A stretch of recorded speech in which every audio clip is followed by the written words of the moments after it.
Howdy, Sam. Hey, how's it going? Congratulations. Thank you. I came home from church on Sunday and got to watch the whole thing, and it was really exciting. Tell us just your emotions as you're up 5, and then Carr starts chipping away. Tell them kind of what's went through your head, and you're still hitting every fairway. You're still playing amazing. Just kind of walk us through the emotions of it all. Yeah, the morning match I played really good, especially the back nine. I think I made 4 birdies, and we were stacking shots, and I was able to get a little comforted lead going into that last 18 after lunch. And, I won 2 holes early to go 5 up, and then I'm sitting there on the green, and both times looking to go 6 or 7 up, maybe. And he rolls in a putt from off the green, and then he chips in the next hole, and then it kind of hit me. I got tight. I got nervous pretty bad, because you feel like in this sport, especially in match play, no lead's never enough. But I just knew, me and Courtney knew that I was still 3 up, and I haven't lost the tournament yet, even though it felt like that I was behind the wheel. But we just kind of were able to keep doing the little things right, and able to finish it off. We go front row on the right. Travis? How special was it to have Coach Cortan on your bag and share that moment with him there at the end? Yeah, for sure.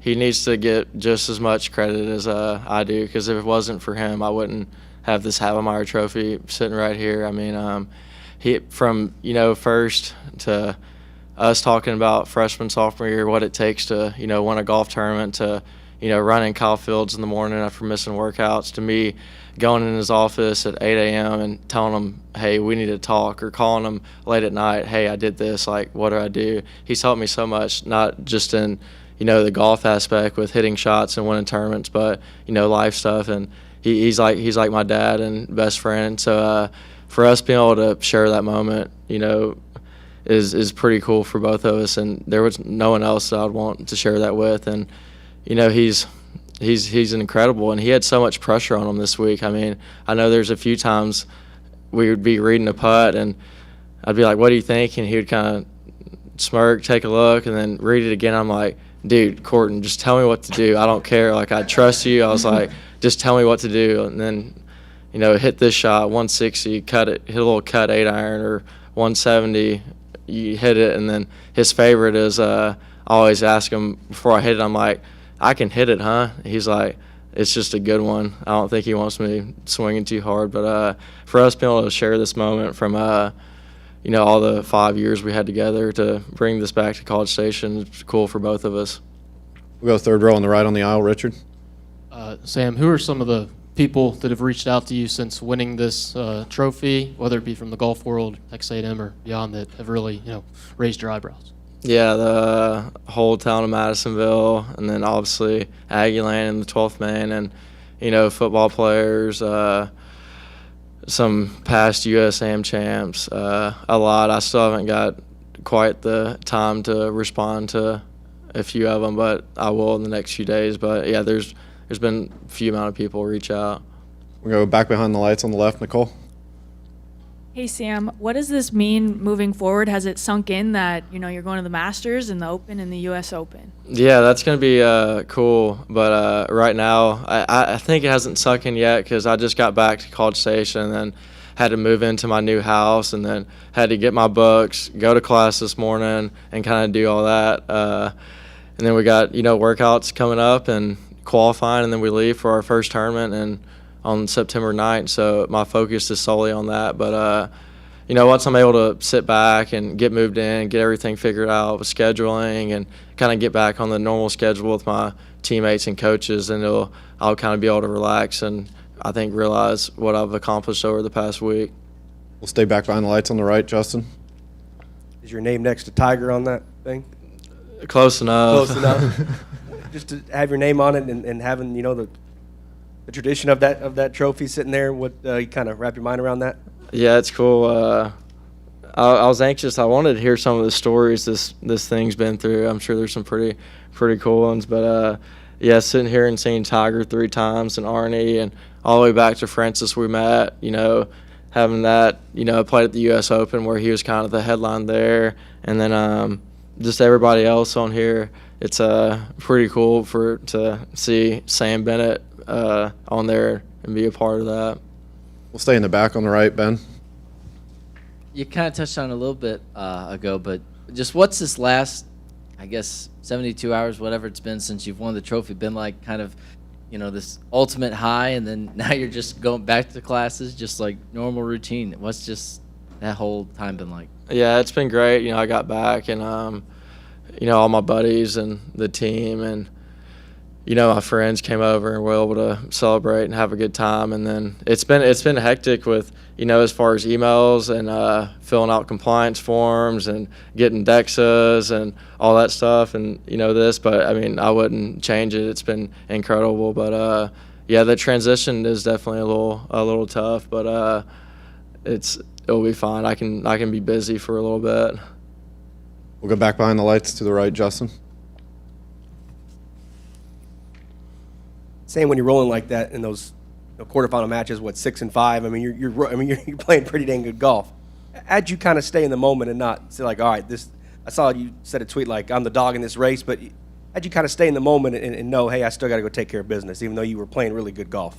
Yeah, that was tough, and but I felt like I was. I was playing the best golf comparative to everybody else. I think Stu, I was 13 under through the quarterfinals match, and then he was the next closest at 10 under, and then everybody else was winning their matches, shooting par, and I felt like I was playing the best golf, and we were making some birdies out there on the course, which was pretty tough to do, and I had a lot of confidence. I had a lot of confidence leading up to the week, just playing at Traditions every day and making birdies out there, and I was well rested from not playing any other tournaments. I felt like it was my week to win and my tournament to lose, just based on how well I was playing. We'll go third row on the left in the aisle, and then we'll go to Travis. So you played, was it 9 rounds in 7 days? Yeah. I don't know. 9 rounds in 7 days. And then you finish it with 36 holes on Sunday. You got to be exhausted, but the adrenaline's pumping.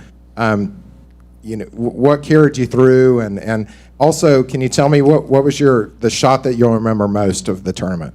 Yeah, it's definitely a mental, battle and physical battles too, especially that last match. And, you could see it from the last 18 holes, just some of the, things we were doing, us both hitting at OB on the par 5. And then next I missed that short putt and just some other circumstances. That's just going to happen when you play 160 holes and walking out in the heat trying to, win a big-time golf tournament. That's just what's going to happen. But what was the next question? Favorite shot? I don't know. I hit a lot of good ones. But probably the second shot on 18 with the twirl in the semifinals match, because I was walking up the fairway, and after he hit it right, and I just piped it down there, and I was walking down the fairway. I told Courtney, I said, just one more freaking swing. And he was like, calm down. He's like, deep breaths. And then, we just got a perfect number and, a 7-iron that I knew if I, flushed it and hit it how I wanted, it wasn't going to go long. And to hit that on the button and, seal that deal in the semifinals was something I'll remember for the rest of my life. We'll go front row on the right. Travis? I know your A&M season didn't maybe finish off the way that you wanted to. What was the difference between then and moving on to here? What did you work on? What did you change that made you play such great golf? Yeah, it was kind of – I was pretty mad after Nationals. We didn't make it to the 4th day of stroke play, and a lot of that was on me. I shot 77 the first 18 holes, and then the third day I missed a short birdie putt on 17 when we were right on the number, and then on 18 I hit it left from the fairway bunker and hit a awful terrible fairway bunker shot on that hole, and we didn't make it to the 4th day, and that kind of beat me up a little bit. I was frustrated, and my fairway bunker game has always been my weak link, and to be able to hit that shot out of the bunker on 17 in the semifinals when that was my weakness, and it's a few tips from my coach and Walker Lee, a buddy, and to be able to do that from last Nationals was pretty cool. Anything else for Sam? We'll go back on the back, Ben.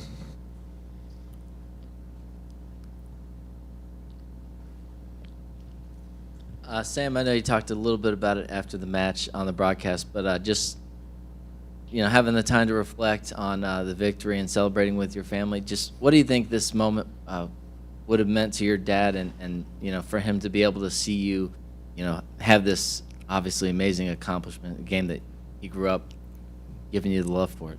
Yeah, that he'd think it was the coolest thing ever, and I know he's so happy. But yeah, it was. I mean, when I was little, he would always tell me, "You need to sign up for the U.S. Junior Amateur Qualifier. You need to sign up for U.S. Amateur Qualifier," and that was big for him. But yeah, he'd think, I don't even know what he would think or whatever. He'd just be happy that I was respecting the game and doing the right the things right. But yeah, all of these accomplishments, he would obviously think they were cool, and that's what sometimes is tough a little bit, because I'll win and do this. I'm like, dang, I wish he would have saw. But I was telling the TexAg guys earlier that I still like send him text messages on my phone to his number, long paragraphs after something like that, and that this text message was maybe a little longer than some others.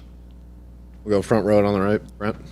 Sam, how cool is it to be doing this? What are you, about 45 miles from home across the prairie? Yeah. To have done it, did you grow up an A&M fan and so forth? And what courses did you play over there? Yeah, I grew up A&M fan. Was probably, hometown kid. Was going to stay close to home. But, yeah, grew up on a 9-hole course and, loved it out there. And then my dad made a good move, and he thought I was going to play college golf. And so we got a membership at Traditions Country Club when I was 13, 14. And then once I got my license, I was able to drive over there and practice and every chance I get. But, being a hometown kid and being, home, being right down 21 and then being here for my whole life, it's pretty cool to celebrate with Aggieland and my small town of Madisonville. Were you born and raised there? Yes, Pretty sir. much? Okay. Yeah. So, but you were familiar with this area, obviously. For sure, yeah. We would come, and when we were little, we would come over here just to get wings and more, stuff like that. Anything else for Sam? See, she'll wrap us up. Yeah, so you're now the most famous person from Madisonville. I mean, what have people back home said to you since this? Yeah, there's been some billboards and stuff, but I don't know. I mean, it's overwhelming. I haven't been home. I'm excited to go home and see the town and whatnot, but I haven't had too much time to reflect yet. With, like you said, just tons of text and obligations and stuff. But I'm definitely looking forward to getting back to Madisonville and holding this trophy on the first tee of my 9-hole course. All right, thanks, Sam. Congrats. Appreciate the time. Thanks, Evan.